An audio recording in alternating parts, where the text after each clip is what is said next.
Hi guys. So for this lesson, we are continuing to talk about theme, and I'm going to teach you a few things and refer to our Google Slides presentation that I modeled, I believe on the other day, the first day of, nope, second day, just kidding. Goodness, of our theme lessons.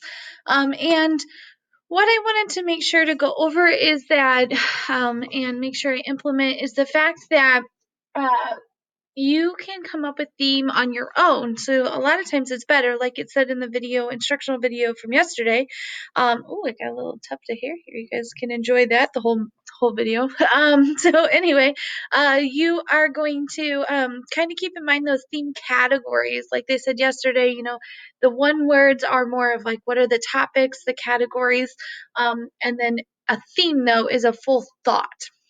So what I'm doing for you today is modeling what is a way that you can have a full thought, a complete thought, and elaborate on that thought using theme and with a fictional text. So this is a sentence stem, and I've worked with you guys on sentence stems before. Use sentence stems a lot with my class. Basically what they are is they're just a setup for you to be a little bit more successful with your complete thoughts and to help you kind of move your thinking in the right direction. So this one specifically is a theme sentence stem, and it says sometimes in life, and then that's where you would put your theme, like sometimes in life you need to be there for your friends, or sometimes in life we need to put our family first, or sometimes in life things can be difficult, but you need to persevere, or sometimes in life you need to practice in order to get better, right? So it doesn't mean you always have to say that. This is just a way for you, those of you who are kind of giving me one word answers or are really missing the point and just retelling the whole story. That's not what theme is. Theme is an overarching central idea of the whole story, and it's also about how can you apply it to your life, how can someone else apply it to their life. Like it said in the video, I keep referring to it because that video was so awesome. If you didn't watch it yesterday on the Explore slide, make sure you do. But they keep reiterating like it needs to be able to apply to anyone, okay? And then in the text, it says that's really important to be able to tell me what does it say in the text that supports the theme that you come up with. And then it goes on to say when blah, blah, blah changed, I thought it showed how. Now, does that mean that there's always a change? Not always, but a lot of times the character changes in some way. And that turning point or that change, and we've talked about this lots before, that's where kind of the theme really should be like in your face, alarming, because that's usually the turning point of the change is when the lesson is learned or when the character has gone through something. All right. So I'm going to read a story. It's called, and I'm sure you've heard it before, but I love this story. It's called Miss Nelson is Missing. And it reminds me of some of my years of teaching in the past, where years were really difficult sometimes because of misbehaving kids. So this is always makes me laugh a little bit. So I like it a lot. So I'm going to read the story, and then while I'm reading the story, I want you to be thinking about, turn my little slides here. I want you to be thinking about theme, thinking about it in the way, and I keep using this, but I love this presentation. Oh, there's such a terrible glare. Sorry about that. That I made because it has a lot of the really important basics. So theme is literature is a model of the real world. So that's basically what theme surrounds is things that happen in real life. When we see the world through a piece of literature, we come to conclusions about the real world, and this is theme. Theme is the central idea of a story. Goodness gracious, that's terrible. Terrible glare. Sorry about that, guys. The life lesson in a story, the message or meaning in a story, what the author wants you to learn. That's okay because you just need to listen to me anyway. It's definitely not what the book's about. It's not a summary. It's not a retell. And honestly, I've seen you guys have done pretty well thus far with theme for the most part. There's only a few of you who are still either just not answering any of the questions, or you're still kind of doing the whole putting the character into it. So like blah, blah, blah learned. Keep in mind the theme needs to be applied. You almost want to write it like it's something you're learning instead of the character. So we ask ourselves these questions to determine the theme. I'm not going to go through all of them because, like I said, I did this in the lesson the other day. And this slideshow is available to you on that link on the Explore slide. This is the one that I wanted to touch on. Let me see if I can get that glare to go away. If that helps a little. Does that help at all? Just a little. That's okay.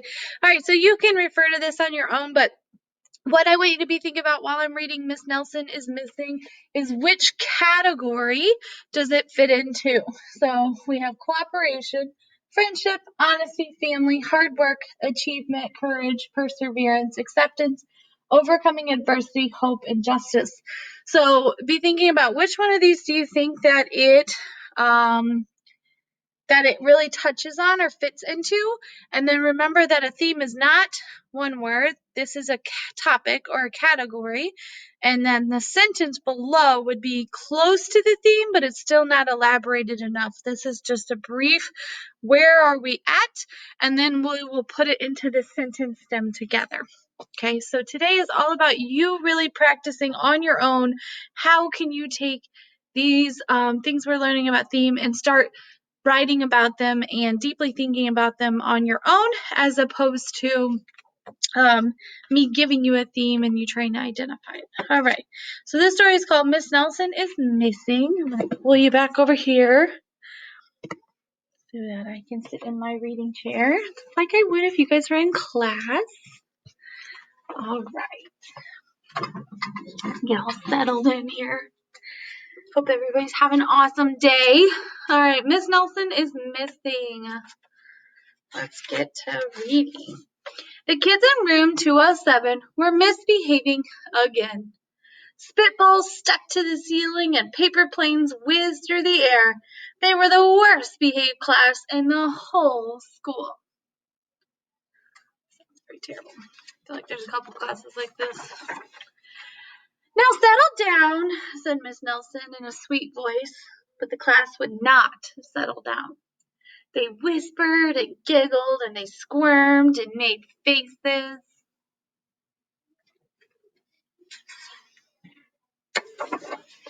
They were even rude during story hour, and they always refused to do their lessons. Something will have to be done, said Miss Nelson. This little boy is drawing a picture of Miss Nelson instead of doing his work. The next morning, Miss Nelson did not come to school. Wow, yelled the kids. Now we can really act up. And they began to make more spitballs and paper planes. Today, let's just be terrible, they said. Not so fast, hissed an unpleasant voice. A woman in an ugly black dress stood before them. I am your new teacher, Miss Viola Swamp. And she rapped the desk with her ruler. Rapping means hitting. Where is Miss Nelson? Asked the kids. Never mind that, snapped Miss Swamp. Open those arithmetic books, which is math books. Miss Nelson's kids did as they were told.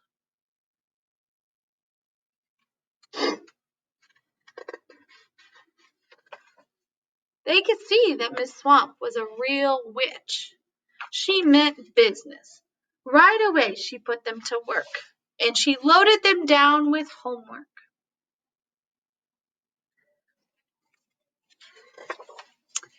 We'll have no story hour today, said Miss Swamp. Keep your mouth shut, said Miss Swamp. Sit perfectly still, said Miss Swamp. And if you misbehave, you'll be sorry, said Miss Swamp. Days went by and there was no sign of Miss Nelson. The kids missed Miss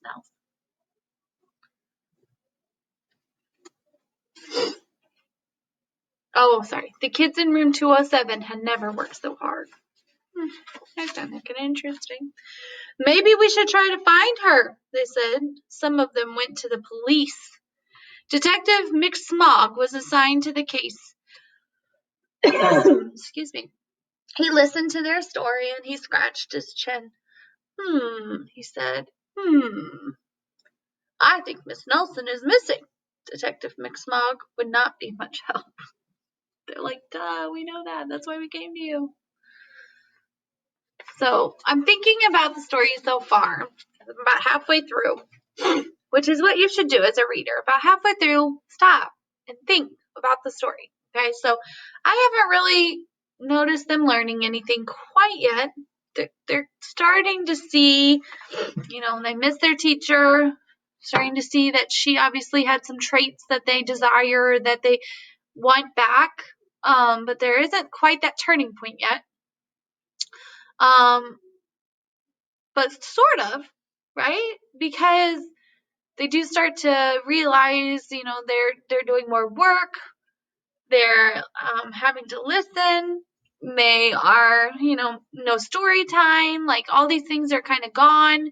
There's not a lot of joy. All their faces are sad. She's angry not angry, but like really strict all the time with them. Right? So I'm noticing kind of all these changes. All right, let's see. Other kids went to Miss Nelson's house. The shades were tightly drawn and no one answered the door. In fact, the only person they did see was the wicked Miss Viola Swamp coming up the street. If she sees us, she'll give us more homework. And they got away just in time. Interesting. A little suspicious. Maybe something terrible happened to Miss Nelson. Maybe she was gobbled up by a shark, said one of the kids. But that didn't seem likely. Sharks, very unpleasant, the sign said. Maybe Miss Nelson went to Mars, said another kid. But that didn't seem likely either. I know, exclaimed one know-it-all. Maybe Miss Nelson's car was carried off by a swarm of angry butterflies. But that was the least likely of all.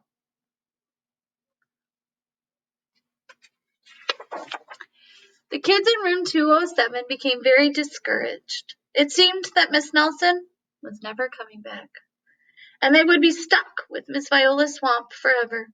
They heard footsteps in the hall, and here comes the witch, they whispered. Hello, children, someone said in a sweet voice.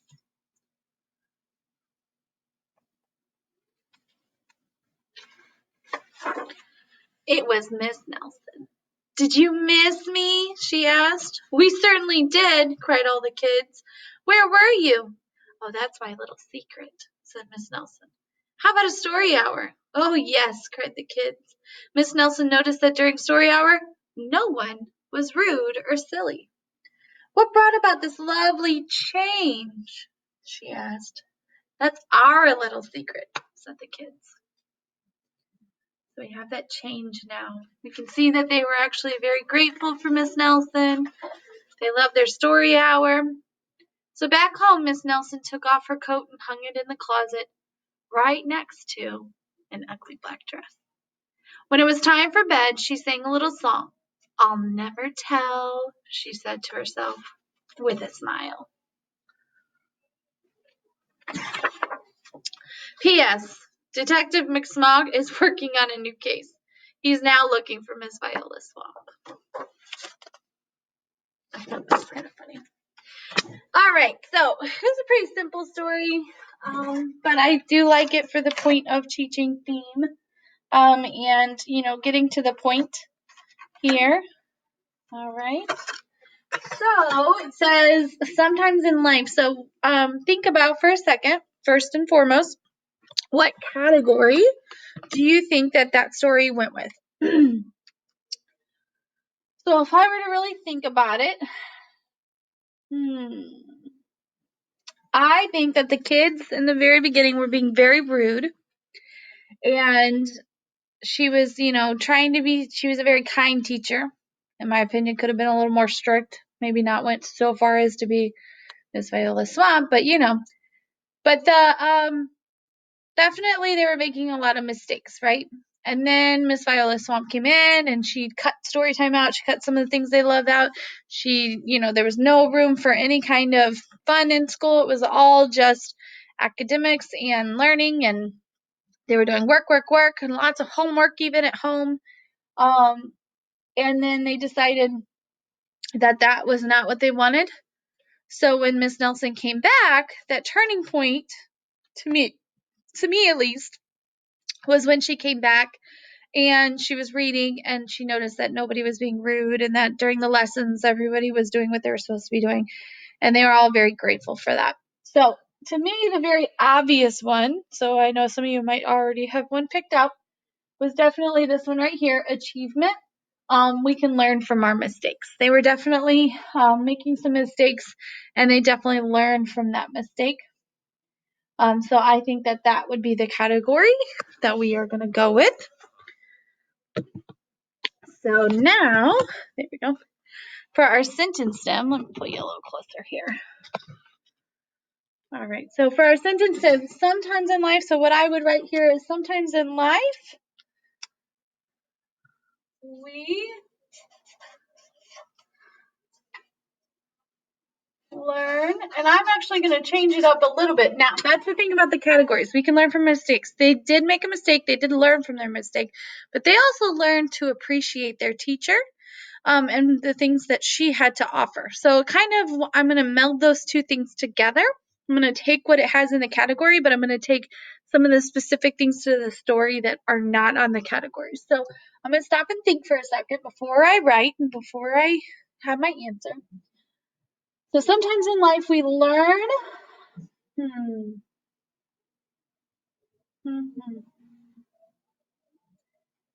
I'm just going to leave it at. Sometimes in life we learn from our mistakes. And the reason for that is because I'm going to go on to elaborate about how they learned from their mistakes. So in the text it says the students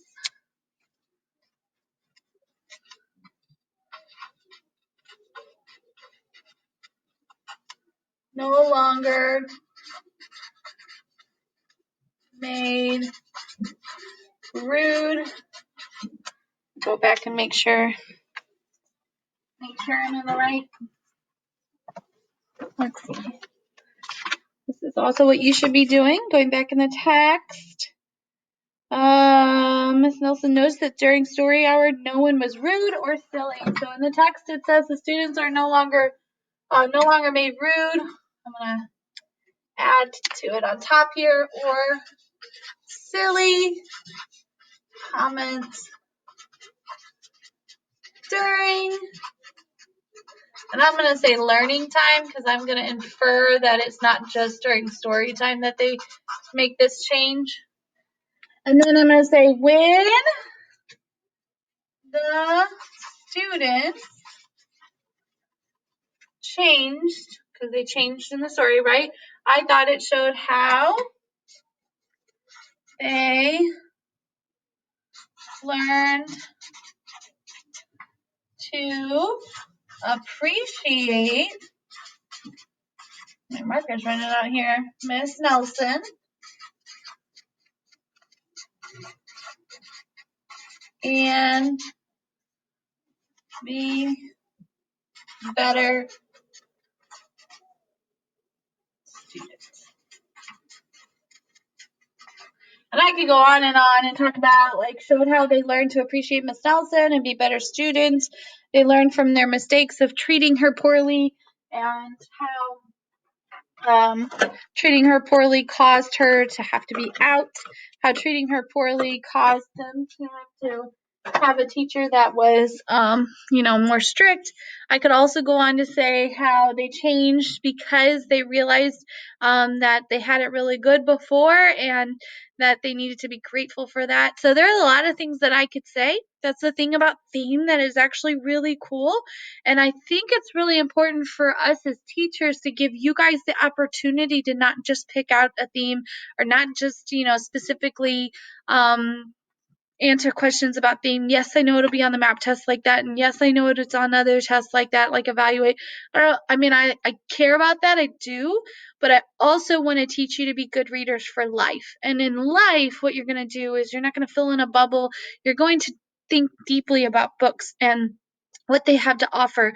And so that's why this lesson is so important, because I want you to be more of a thinker on filling in, some of these um, filling in a sentence stem like this, because I'm just giving you the structure. You don't have to start with sometimes in life every time, but it's better than not having a complete thought at all, and just saying like the story was about, getting better. Okay, that doesn't tell me anything. So that's why I give you this kind of sentence stem. So use it to your advantage, but add in as much detail as you want. I could go on and on to talk about, I probably could write more about the book than what's actually in the book, because with theme you can really take it and move with how does that apply to life, how does it apply to things that have happened in your life, how does it apply to other people, and what are some other things that happen throughout the whole story that go with that central theme, not just the one part about them appreciating her. So there's all kinds of things that you can think about. I just want you to realize that theme is not just one thing. It's a central theme throughout the whole story,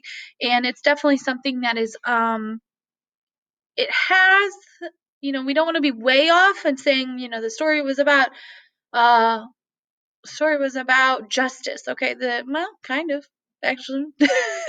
Or overcoming adversity. Well, kind of. It was for Miss Nelson. So it just depends on how you spin it and whether or not you can justify it with your thoughts. So that's also a big part of it. For when you are analyzing and thinking about theme. So hopefully this lesson helps you explore it a little deeper and helps you see a way that you can set up your thoughts, so that whenever you are reading, you can stop and jot about them in a notebook, on a piece of paper. You can stop and talk to your families about it at home, but don't stop reading and don't stop really thinking deeply about the text. All right, thanks for listening, guys.